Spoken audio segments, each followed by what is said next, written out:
નમસ્કાર. એક ખૂબ જ વિચિત્ર પણ મહત્વનો સવાલ. એવું તે શું થાય છે કે ડોક્ટર, એન્જિનિયર, મોટા ઉદ્યોગપતિઓ, મતલબ કે જે લોકો ખૂબ ભણેલા ગણેલા છે, તેઓ પણ ઢોંગી બાબાઓની જાળમાં સપડાઈ જાય છે? આજે આપણે આ જ ગૂંચવણને ઉકેલવાનો પ્રયત્ન કરીશું. ખરેખર આ સવાલ ખૂબ જ ગંભીર છે, નહીં? જે લોકો પોતાના પ્રોફેશનલ લાઈફમાં, પોતાની કારકિર્દીમાં દરેક નિર્ણય એકદમ તર્ક અને ડેટાના આધારે લેતા હોય, એ જ લોકો આસ્થાના નામે આટલી સહેલાઈથી છેતરાઈ કેમ જાય છે? તો ચાલો આ સમગ્ર છેતરપિંડી પાછળનું મનોવિજ્ઞાન શું છે એને જરા ઊંડાણપૂર્વક સમજીએ. જો આ વાતને સમજવા માટે આપણે એવા શૈક્ષણિક મટીરિયલનો આધાર લઈ રહ્યા છીએ જે તાર્કિક વિચારસરણીને પ્રોત્સાહન આપે છે. અહીં એક વાત સ્પષ્ટ કરી દઉં, આપણો હેતુ કોઈની શ્રદ્ધા પર હુમલો કરવાનો બિલકુલ નથી, પરંતુ શ્રદ્ધાનો દુરુપયોગ કરીને જે આખું તંત્ર ચલાવવામાં આવે છે ને એને સમજવાનો છે. સારું, તો ચાલો સૌથી પહેલા એ સ્પષ્ટ કરીએ કે આપણે અહીં કોની વાત કરી રહ્યા છે. કારણ કે એક સાચા સંત અને ધર્મના નામે પોતાની દુકાન ચલાવતા ડોંગી બાબા, આ બંને વચ્ચે જમીન આસમાનનો તફાવત છે. આ તફાવત જરા ધ્યાનથી જુઓ. એક તરફ શંકરાચાર્ય અને કબીર જેવા મહાન સંતો છે, જેમણે આપણને સ્વતંત્ર રીતે વિચારવાની અને નિસ્વાર્થ ભાવે સેવા કરવાની પ્રેરણા આપી. અને પછી બીજી તરફ એવા લોકો છે જેઓ વૈભવી મહેલોમાં રહે છે, ભક્તો પાસેથી પૈસાને સેવા ઉઘરાવે છે અને પોતાની સત્તા ટકાવી રાખવા માટે સમાજમાં અંધશ્રદ્ધા ફેલાવે છે. આ બંને માર્ગો તદ્દન વિપરીત છે. તો સવાલ એ થાય કે આ ઢોંગી બાબાઓ આટલા સફળ કેવી રીતે થાય છે? જવાબ એકદમ સીધો છે. તેઓ સીધા આપણા મગજને જ ટાર્ગેટ કરે છે. ચાલો જોઈએ, આપણા મનને હેક કરવા માટે તેઓ કયા મનોવૈજ્ઞાનિક સાધનોનો ઉપયોગ કરે છે. એમનું પહેલું અને કદાચ સૌથી શક્તિશાળી હથિયાર છે કન્ફર્મેશન બાયસ. આ શું છે? ચાલો એક ઉદાહરણથી સમજીએ. માની લો કે કોઈ બાબાએ 10 ભવિષ્યવાણી કરી, જેમાંથી 8 ખોટી પડી અને ફક્ત 2 જ સાચી પડી. હવે આપણું મગજ શું કરશે? એ પેલી 8 નિષ્ફળતાઓને ભૂલી જશે અને ફક્ત પેલી 2 સફળતાઓને જ પકડી રાખશે. અને બસ આ રીતે વિશ્વાસનું એક એવું ચક્ર શરૂ થાય છે જેમાંથી બહાર નીકળવું લગભગ અશક્ય બની જાય છે. હવે આવે છે બીજી તરકીબ, જેને કહેવાય છે સોશિયલ પ્રૂફ. એટલે કે જ્યારે આપણે મોટા નેતાઓને, જાણીતા ઉદ્યોગપતિઓને કે પછી ફિલ્મી કલાકારોને કોઈ બાબાના ચરણોમાં ઝૂકતા જોઈએ છીએ, ત્યારે આપણું મગજ તર્ક કરવાનું જ બંધ કરી દે છે. મનમાં એક જ વિચાર આવે છે, અરે, જો આટલા મોટા અને સફળ લોકો માને છે તો પછી વાતમાં કંઈક તો દમ હશે જ. અને પછી આવે છે ત્રીજો દાવ, ઓથોરિટી બાયસ. જ્યારે કોઈ વ્યક્તિ પોતાને બ્રહ્મજ્ઞાની કે ગુપ્ત શક્તિઓનો સ્વામી ગણાવીને સામે આવે છે, ત્યારે સામાન્ય માણસ એને સવાલ પૂછતા પણ ડરે છે. એ લોકો કદાચ એવા ગ્રંથોની વાતો કરશે જેનું કદાચ અસ્તિત્વ જ નથી, પણ તેમને પડકારવાની હિંમત કોણ કરશે? કોઈ નહીં.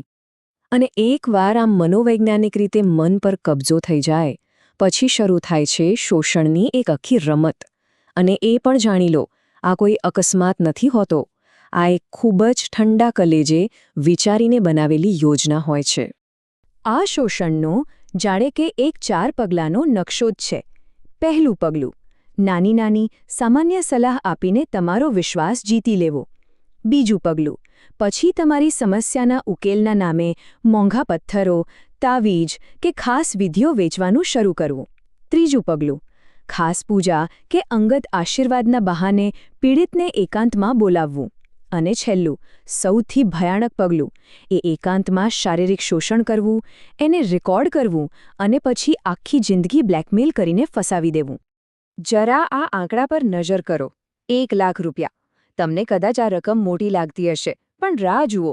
જ્યારે તમને ખબર પડશે કે આ કિંમત શેના માટે વસૂલવામાં આવી હતી, ત્યારે આ શોષણ કેટલું ગંભીર છે એનો ખ્યાલ આવશે. આ 1 લાખ રૂપિયા, જે આંબલીના બીજ સામાન્ય રીતે બજારમાં 100 રૂપિયા કિલો મળે છે, એના માટે વસૂલવામાં આવ્યા હતા. એને ચમત્કારિક અને દિવ્ય ગણાવીને વેચવામાં આવ્યા. આ શ્રદ્ધાના નામે ચાલતો ખુલ્લેઆમ વ્યાપાર છે, બીજું કંઈ નહીં. પણ સવાલ એ છે કે આ જાળ આટલી બધી ફેલાયેલી કેમ છે? આટલા બધા લોકો એમાં ફસાય છે કેમ?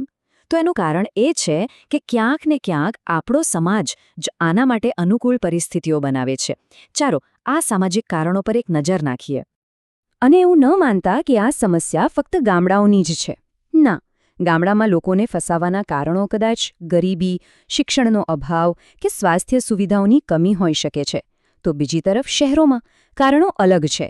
ત્યાં જીવનની દોડધામ, તણાવ, એકલતા અને સફળ થવાનું દબાણ લોકોને નબળા પાડે છે. મતલબ કે કારણો ભલે જુદા હોય, પણ અંતે શોષણ તો સરખું જ થાય છે. અને આ બધું શક્ય બને છે એક મજબૂત અને ભ્રષ્ટ ગઠબંધનને કારણે. આ એક એવું ત્રિકોણ છે જેમાં એક ખૂણે છે ઢોંગી બાબા, જે રાજકારણીઓને એક તૈયાર વોટ બેંક પૂરી પાડે છે. બીજા ખૂણે છે રાજકારણીઓ, જે બદલામાં આ બાબાઓને કાયદાકીય રક્ષણ અને સરકારી મદદ આપે છે. અને ત્રીજો ખૂણો છે કાળું નાણું, જેના માટે આ આશ્રમો અને ટ્રસ્ટ એક સુરક્ષિત જગ્યા બની જાય છે. તો પછી આટલા મજબૂત ચક્રને શું તોડી શકાય છે? સવાલ ગંભીર છે, પણ જવાબ છે હા, ચોક્કસ તોડી શકાય છે. પણ એના માટે કોઈ એક જ જાદુઈ ઉપાય નથી. એના માટે આપણે બધાએ મળીને અનેક સ્તરે કામ કરવું પડશે. આ એક વાક્ય આખી સમસ્યાનો સાર કહી દે છે. ચમત્કારોની માંગ ત્યાં જ ઊભી થાય છે જ્યાં વ્યવસ્થાઓ નિષ્ફળ ગઈ હોય.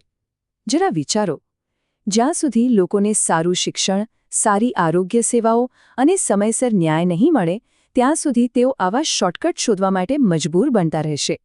એટલે કે સાચો ઉકેલ માત્ર ઢોંગી બાબાને પકડવાનો નથી, પણ આપણી આસપાસની વ્યવસ્થાને સુધારવાનો છે. તો આપણે શું કરી શકીએ? સૌથી પહેલાં શિક્ષણ દ્વારા સમાજમાં વૈજ્ઞાનિક અભિગમ ફેલાવવો પડશે. બીજું, ડૉક્ટર નરેન્દ્ર દાભોલકર જેવા સમાજ સુધારકોએ જેની લડત આપી એવા કડક અંધશ્રદ્ધા વિરોધી કાયદાઓ બનાવવા અને લાગુ કરવા પડશે. ત્રીજું, દરેક વ્યક્તિ માટે સારી આરોગ્ય અને ખાસ કરીને માનસિક સ્વાસ્થ્ય સેવાઓ ઉપલબ્ધ કરાવવી પડશે. અને હા, સૌથી અગત્યનું, તર્ક અને વિજ્ઞાનની વાત કરનારા અવાજોને દબાવવાને બદલે તેમને સાથ અને સમર્થન આપવું પડશે. અંતે આખી વાત આવીને એક જ મુદ્દા પર અટકે છે. કહેવાય છે કે સત્યનો જય થાય છે, પણ સત્યનો જય ત્યારે જ થાય જ્યારે પ્રશ્નો પૂછવામાં આવે. પણ જરા વિચારો, જ્યારે કોઈ સમાજને શ્રદ્ધાના નામે પ્રશ્ન પૂછવાથી ડર લાગે, જ્યારે પ્રશ્ન પૂછનારને જ શંકાની નજરે જોવામાં આવે, ત્યારે આપણે એક સમાજ તરીકે કઈ દિશામાં જઈ રહ્યા છે? આ સવાલ આપણે સૌએ પોતાની જાતને પૂછવાની જરૂર છે.